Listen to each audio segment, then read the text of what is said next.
여호수아 4장 15절부터 5장 1절 말씀을 한 절씩 교독하시겠습니다. 15절 말씀 제가 먼저 읽겠습니다. 여호와께서 여호수아에게 말씀하여 이르시되 증거궤를 맨 제사장들에게 명령하여 요단에서 올라오게 하라 하신지라. 여호수아가 제사장들에게 명령하여 이르기를 요단에서 올라오라 하매 여호와의 언약궤를 맨 제사장들이 요단 가운데에서 나오며 그 발바닥으로 육지를 밟는 동시에 요단물이 본 곳으로 도로 흘러서 전과 같이 언덕에 넘쳤더라. 첫째 달 10일에 백성이 요단에서 올라와 여리고 동쪽 경계 길갈에 진침해 여호수아가 요단에서 가져온 12돌을 길갈에 세우고 이스라엘 자손들에게 말하여 이르되 후손에 너희의 자손들이 그들의 아버지에게 묻기를 이 돌들은 무슨 뜻이니까 하거든 너희는 너희 자손들에게 알게 하여 이르기를 그러셨으니 마른 땅을 밟고 이 요단을 건넜습니다. 너희 하나님 여호와께서 요단물을 너희 앞에서 마르게 하사 너희를 건너게 하신 것이 너희 하나님 여호와께서 우리 앞에 홍해를 말리시고 우리를 건너게 하심과 같았나니 이는 땅의 모든 백성에게 스님 강하신 것을 알게 하며 너희가 너희 하나님 여호와를 항상 경외하게 하려 하심이라 하라. 함께 읽겠습니다. 유단 서쪽의 아모리 사람의 모든 왕들과 해변의 가나안 사람의 모든 왕들이 여호와께서 요단물을 이스라엘 자손들 앞에서 말리시고 우리를 건너게 하셨음을 듣고 마음이 녹았고 이스라엘 자손들 때문에 정신을 잃었더라. 아멘. 주님의 말씀입니다. 오늘도 주님의 평안이 함께 하시기를 축복합니다. 오늘 15절부터 17절까지의 말씀, 그리고 19절부터 22절, 그리고 23절부터 5장 1절까지의 말씀으로 세 가지 부분으로 단락을 나눌 수가 있습니다. 먼저 15절부터 18절까지의 말씀을 보시면 여호와께서 여호수아에게 명령하시고 여호수아는 증거궤를 맨 제사장들에게 명령을 합니다. 그것은 내용은 한 가지였습니다. 요단에서 올라오게 하라라는 말씀입니다.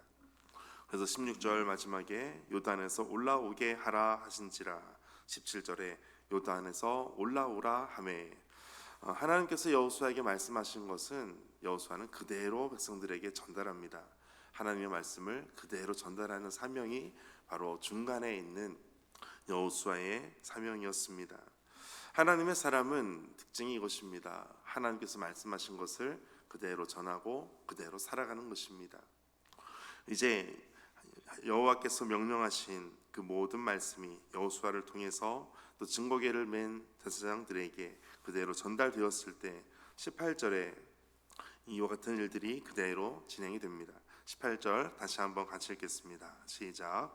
여호와의 언약궤를 맨 제사장들이 우간 가운데에서 나오며 그 발바닥으로 육지를 밟는 동시에 요단물이 본 곳으로 도로 흘러서 전과 같이 언덕에 넘쳤더라. 아멘.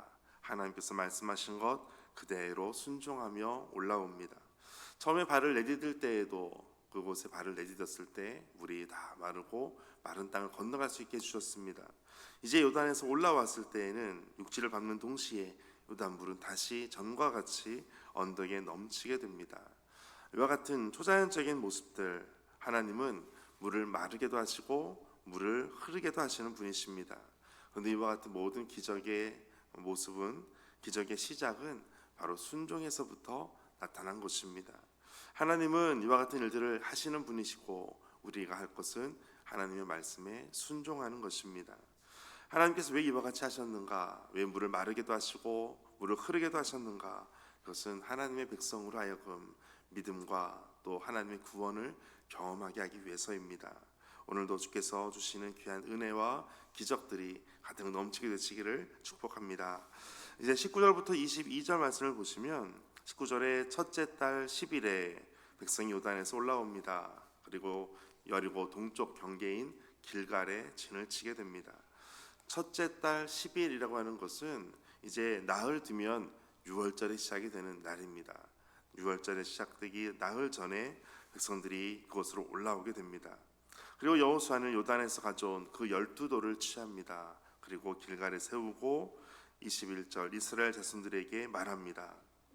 이 모든 것을 세우는 의미에 대해서 후일의 사람들이 너희 자손들이 그들의 아버지에게 묻기를 이 돌들은 무슨 뜻입니까? 라고 질문할 것이다 라는 것이죠. 이 12돌을 취하다 한 것은 12돌은 이스라엘 12지파를 의미하기도 합니다. 상징하기도 합니다. 그런데 더 큰 의미가 있습니다. 후대에 하나님의 말씀이 그대로 전수되는 것을 의미하는 것입니다. 21절에 후대가 묻게 됩니다. 22절 같이 읽겠습니다. 너희는 너희의 자손들에게 알게 하여 이르기를 이스라엘이 마른 땅을 밟고 이 요단을 건넜음이라. 아멘. 이 12돌을 봤을 때 후대 사람들이 질문할 것입니다. 이 12돌은 무엇입니까? 그때 이스라엘이 마른 땅을 밟고 이 요단을 건넜다라는 것을 후대를 위해서 세워라는 것입니다. 오늘 우리가 세워야 하는 12개의 돌은 어떤 것입니까? 하나하나 하나님께서 우리에게 말씀하시는 것, 그것이 그대로 지켜졌을 때 우리가 순종을 통해서 하나님께서 무엇을 말씀하시는지를 후대에 그대로 전달할 수 있는 것, 이것이 바로 12돌이 되어야 됩니다. 오늘 성경에서는 보면 돌을 가지고 세우는 것이 많습니다.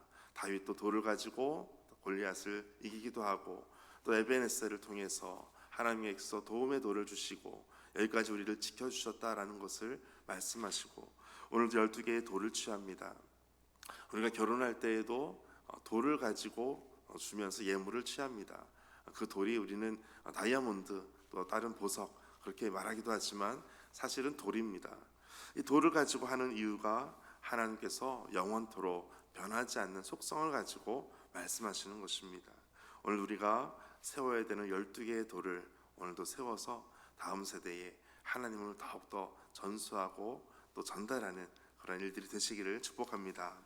이제 마지막 23절부터 5장 1절 말씀인데, 23절에 보시면 너희 하나님 여호와께서 요단물을 너희 앞에서 마르게 하사 너희를 건너게 하신 것이 너희의 하나님 여호와께서 우리 앞에 홍해를 말리시고 우리를 건너게 하심과 같았나니.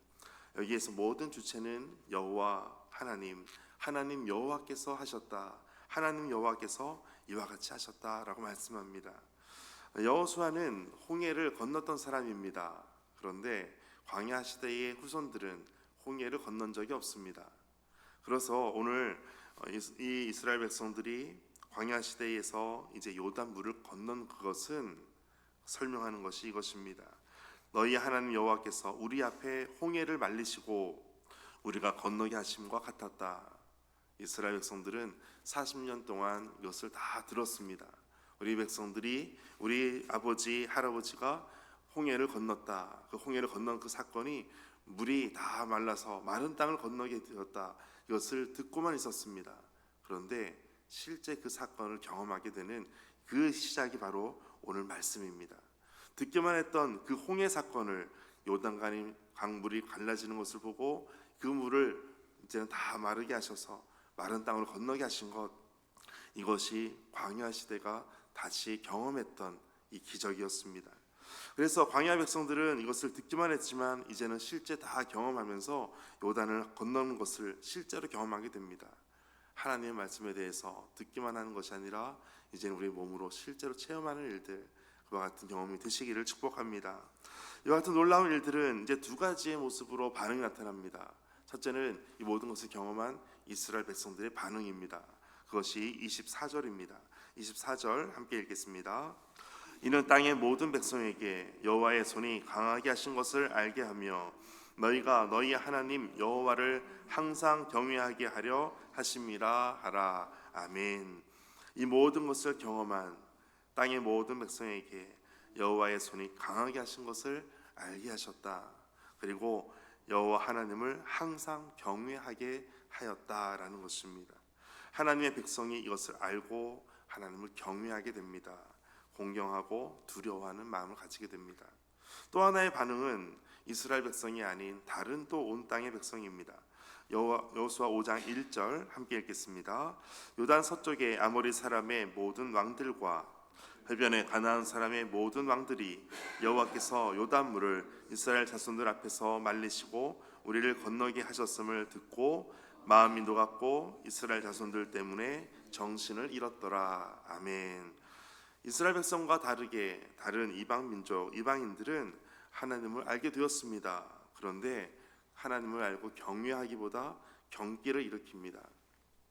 이스라엘 백성은 하나님을 경외하게 되지만 이방인은 경계를 일으킵니다. 이처럼 하나님에 대해서 듣고 아니까 이제는 그 마음을 다 놓고 정신을 다 잃을 정도가 됩니다. 혼미하게 됩니다. 이와 같이 여호와 하나님께서 우리로 하여금 이 요단강을 건너게 하신 사건, 홍해의 사건을 통해서 알 수 있는 것은 하나님을 알고 하나님을 경외하는 것입니다. 오늘 우리 기성세대가 먼저 하나님을 알고 하나님을 경외할 때 다음 세대가 똑같이 하나님을 알고 경외하게 될 것입니다. 이와 같이 하나님의 일들, 하나님의 기적들을 오늘도 경험하게 되시기를 주의 이름으로 축복합니다. 함께 기도하겠습니다. 하나님, 만물을 다스리시는 창조주 하나님의 권능을 찬양합니다. 세상의 거센 흐름을 거슬러 믿음의 길을 가기 위해 날마다 하나님의 임재를 구하게 하여 주옵소서. 연약하고 실수가 많은 우리를 강하신 손으로 들어서 사용하시는 하나님을 더욱더 경외하며 나아가게 하여 주옵소서. 하나님, 오늘 우리 삶을 통하여 또 다음 세대가 믿음의 세대가 되게 하여 주옵소서. 모든 말씀 예수님의 이름으로 기도하옵나이다. 아멘. 오늘 말씀 가지고 함께 기도하겠습니다. 하나님께서 말씀하실 때에 이 모든 순종으로 하나님의 기적을 경험하게 하시고 믿음이 자라가게 하시고 다음 세대에 믿음의 전수가 일어나게 하여 주옵소서. 하나님을 더욱더 전하고 알리는 세대가 되게 하여 주옵소서. 함께 기도하겠습니다.